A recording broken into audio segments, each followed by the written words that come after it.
Hello and welcome to another episode of Bloodborne Boss Battles. I'm your host Qualbert, and today I'm joined by another hunter known as Jarrow something or other. There's also a bell-ringing woman ringing a sinister bell.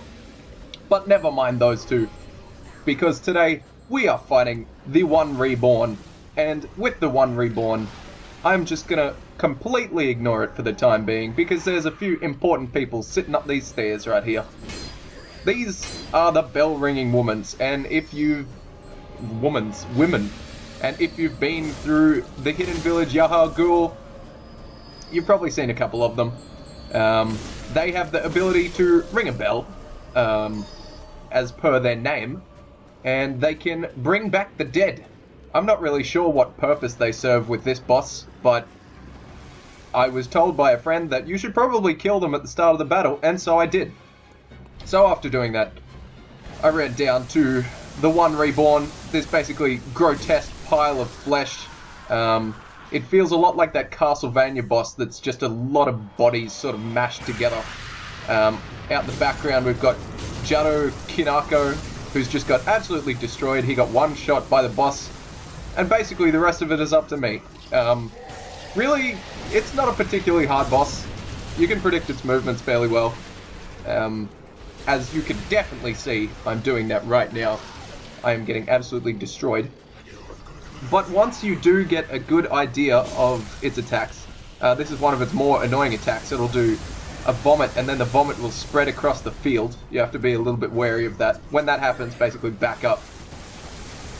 But predicting its attacks is pretty easy, and all you have to do is dodge them, and occasionally just walk in, hit them a couple times, repeat the process. It's really an easy boss fight. You just have to bring a lot of blood vials if you're a scrub like me. This is the point where basically it's 6 to 8 minutes of me just doing the exact same thing. So I did you the honor of speeding up the video for all of you watching this and added some badass Mallow Mart music in the background. Go check out that Mallow Mart music in the description. So we're down to the last few hits on the boss.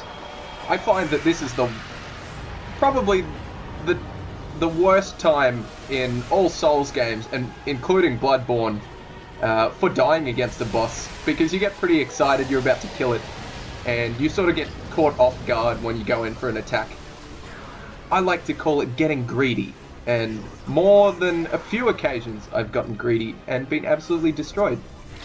So I'm glad I didn't get greedy with this boss fight, because I really wouldn't like to repeat that like 10 or so minutes of just sort of walking in, slashing it, repeating the process.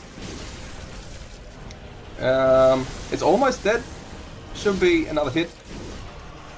There we go. And that's the end of the One Reborn. You really shouldn't need to summon a co-op partner for this. I don't know why I did. I think I was just a little intimidated because the first time I walked in, I got absolutely destroyed. And also, be sure to light that lamp and have a fun time with Bloodborne. Because you're gonna die. But at least you should have fun doing it. Anyway, thanks for watching another episode of Bloodborne Boss Battles.